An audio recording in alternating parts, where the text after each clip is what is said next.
नमस्कार। बीएड द्वितीय वर्ष विषय हमारा संस्कृत का शिक्षण शास्त्र। आज हम अपने दोहरान कार्य के अंतर्गत देखेंगे सूचना एवं संप्रेषण तकनीकी। आज का जो युग है वो तकनीकी युग है और जो ब्रह्मांड में जितनी भी जो वस्तुएं हैं या कोई भी जो जानकारी है वो आज मीडिया के द्वारा या फिर इंटरनेट के माध्यम से हम लोग प्राप्त कर सकते हैं। सूचना और संप्रेषण तकनीकी जो ICT information and communication technology, इसके माध्यम से हम लोग संस्कृत शिक्षण के अंतर्गत भी इसका उपयोग कर सकते हैं। संस्कृत के जो विषय वस्तु का ज्ञान है वो हम ऑनलाइन प्राप्त कर सकते हैं। अगर हमारे समस्या आ रही है, पढ़ाते समय कोई समस्या आ रही है, तो शिक्षक विभिन्न प्रकार की जो ये संसाधन हैं, इन टेक्नोलॉजी से संबंधित संसाधन है, उसका प्रयोग करते हुए अपने शिक्षण के अंतर्गत जो समस्याएं हैं उनको दूर कर सकता है।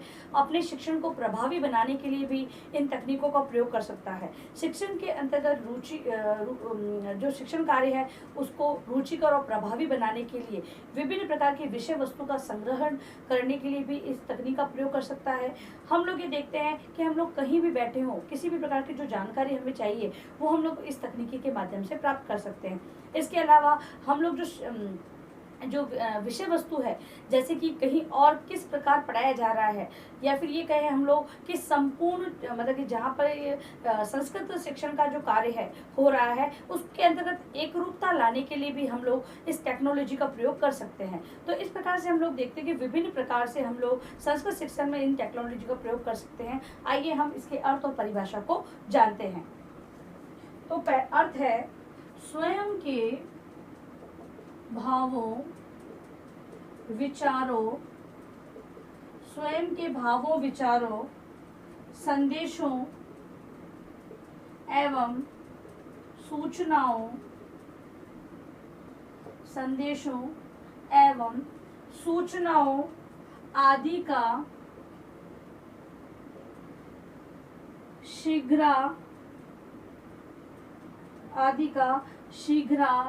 शीघ्रातिशीघ्र दूसरे व्यक्ति तक प्रेषित करना संचार या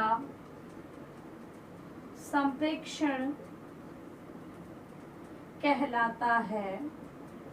संचार या संप्रेषण, आदान प्रदान, संप्रेषण नहीं होता है, आदान प्रदान यानी कहलाता है। इस व्यवस्था का संचालन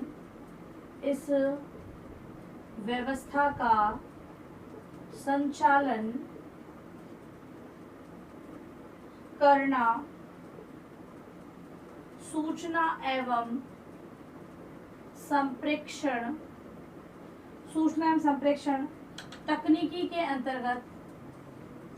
के अंतर्गत आता है। सूचना संप्रेषण तकनीक के अंतर्गत आता है। परिभाषा के रूप में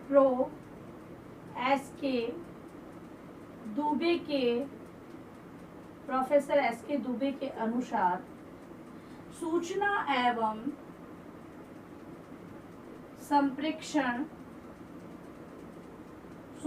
संप्रेषण तकनीकी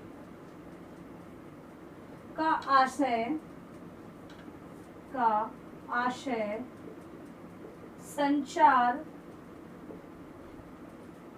संचार साधनों की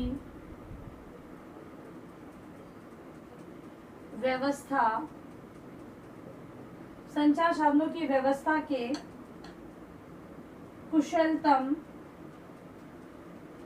कुशलतम संचालन से है।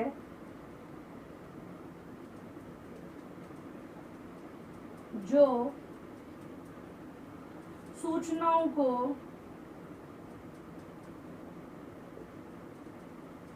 एक स्थान से दूसरे स्थान तक प्रेषित करने में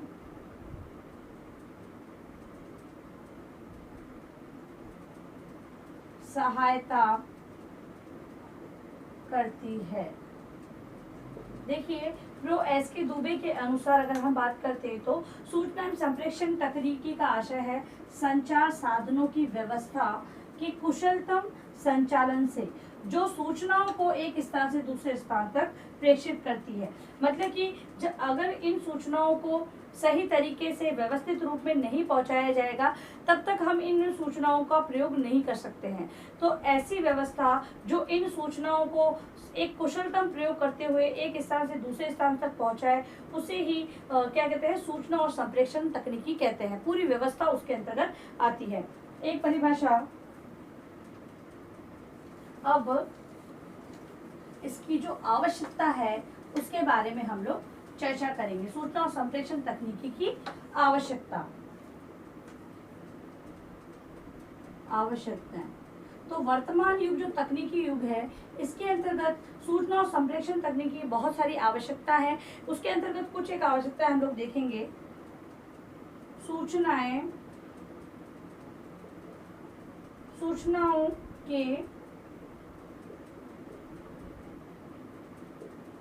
सूचनाओं के ग्रहण में बौद्धिक विभिन्नताएं पाई जाती है, अर्थात सूचनाओं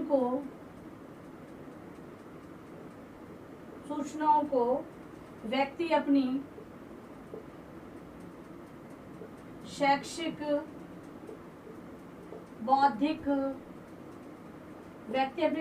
बौद्धिक एवं संवेगात्मक रुचियों के अनुकूल प्राप्त करता है। मतलब कि पहली आवश्यकता कौन सी पूर्ति करती है सूचना संप्रेषण तकनीकी? तो शैक्षिक, अगर शिक्षा से संबंधित कोई बात प्राप्त करनी है तो तब भी सूचना संप्रेषण आवश्यक है। फिर है बौद्धिक या संवेगात्मक, विभिन्न प्रकार की जो संतुष्टियां होती है वो प्रदान करती है। मतलब कि आजकल जो हम देख रहे हैं विद्यार्थियों की बात करें तो उनमें विभिन्नताएं पाई जाती है और इन विभिन्नताओं को अपनाते हुए शिक्षक को शिक्षण कार्य करवाना होता है। तो सूचना संप्रेषण तकनीकी इन विभिन्नता पर आधारित विद्यार्थियों को शिक्षा देने में सहायक होती है, क्योंकि सभी के लिए अलग अलग तरह के, एक अध्यापक है केवल एक ही विषय वस्तु को एक ही प्रकार से समझ के कक्षा में नहीं जा सकता है, उसे उससे संबंधित विभिन्न प्रकार की जानकारी एकत्रित करनी होती है। क्योंकि बालक है, उनके तर्क चिंतन की क्षमता बहुत अलग अलग होती है, वो जिज्ञासु होते हैं तो अलग अलग तरह के प्रश्न कर सकते हैं। तो अध्यापक केवल किताबी भाषा में उनसे बात करेगा तो विद्यार्थियों को समझ में नहीं आएगा। तो अध्यापक को विभिन्न प्रकार की सहायक सामग्री का प्रयोग करना पड़ता है, अलग अलग सूचनाओं, अलग अलग तथ्यों को मतलब कि एक प्रूफ के रूप में उन्हें बताना पड़ता है कि इस प्रकार से ये ऐसा होगा। तो सारी सूचनाओं देने के लिए अध्यापक के पास कोई मैटर होना चाहिए, वो मैटर है वो इस प्रकार से प्राप्त होता है। फिर है सूचनाओं का स्तर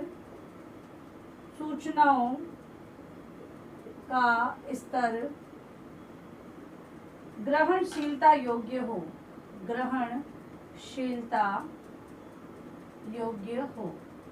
मतलब कि सूचनाएं ऐसी हो जो ग्रहण करने योग्य हो। मतलब कि अगर कोई ऐसी फेक न्यूज़ अगर या ये कहे कि गलत जानकारी अगर इस मीडिया के द्वारा प्राप्त होगी तो उससे व्यक्ति का विश्वास वो टूटेगा, क्योंकि इसी के माध्यम से शिक्षण की संपूर्ण प्रक्रिया एक अध्यापक आज कर रहा है। आजकल तो ये महामारी के दौर में तो ऑनलाइन ही सारा शिक्षण कार्य करवाया जा रहा है, तो विभिन्न प्रकार की जानकारियाँ हैं वो ऑनलाइन ही जुटाई जा रही है। तो वो सारी चीज़ें अगर वो ग्रहण करने योग्य नहीं होगी, यानी कि वो एक ये कहें कि सक्षम नहीं होगी कि भाई इस विषय वस्तु को संतुष्ट करे, ठीक है, तो इस प्रकार से ग्रहणशीलता के योग्य वो विषय वस्तु होनी चाहिए। तो सूचना संप्रेषण तकनीक में जो विषय वस्तु दी जा रही है वो ग्रहण करने योग्य होनी चाहिए। फिर है संचार की सफलता का आधार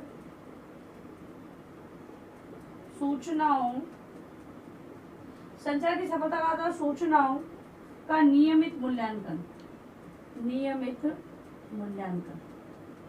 अब ये सूचना और संप्रेषण तकनीकी है, उसमें जो सूचनाएं प्रेषित की जा रही है उनमें ये ध्यान रखना होगा, जो व्यवस्था कर रहा है, तकनीकी पूरी व्यवस्था है, ये व्यवस्था वालों को ये ध्यान रखना होगा कि जो ऑनलाइन ये व्यवस्था की जा रही है इसके अंतर्गत कोई भी किसी भी प्रकार की गलत जो आधार पर आधारित सूचनाएं प्रेषित न हो, तो उसका नियमित मूल्यांकन होता रहे, जिससे कि जो सूचना है वो सही ढंग से या फिर जो सही सूचना है वो सभी तक पहुंचे। तो इस प्रकार से इसका मूल्यांकन की आवश्यकता होती है। फिर है संचारित भाषा स्पष्ट हो।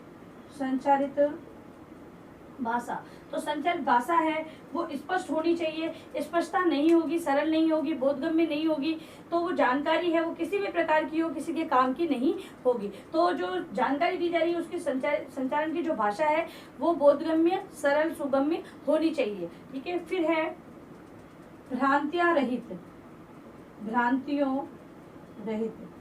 भ्रांतियों रहित मतलब कि एक ही चीज के 10 प्रकार बता दिए जाएंगे, अब कौन सा प्रकार सही है, कैसे ग्रहण किया जाए, तो भ्रांति युक्त तो नहीं होना चाहिए। वहां पर अगर सही दिया हुआ है तो उसके पीछे जो ये कहे तथ्य होने चाहिए, सही साबित करने के लिए जो तथ्य है वो उसमें निहित होने चाहिए तभी। और जैसे कि अगर हम लोग बात करें सूचना तकनीकी की, तो उसके अंदर जो भी PDF वगैरह जो भी जानकारी हम लोग प्राप्त करते हैं वो संबंधित कहाँ से दी गई है, कौन सही जानकारी दे रहा है, ये सारी जानकारी आजकल होती है, लेकिन फिर भी भ्रांतियों रहित होना चाहिए तभी, क्योंकि जो जानकार नहीं केवल एक पहली बार प्रयोग कर रहा है तो वो इन भ्रांतियों में आकर अब गलत विषय वस्तु को ग्रहण कर लेगा, इसीलिए भ्रांतियों रहित होनी चाहिए।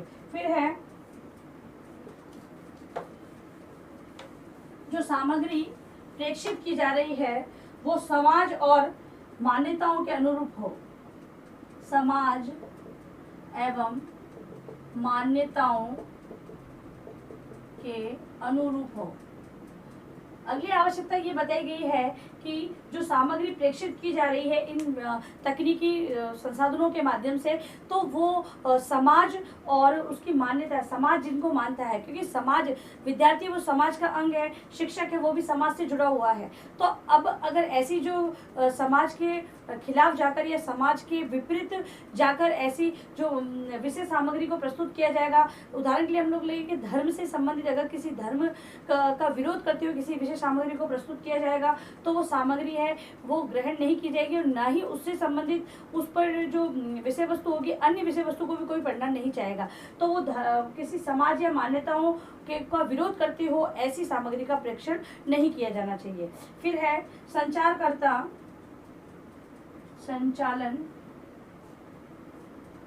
संचारकर्ता को संचारित विषय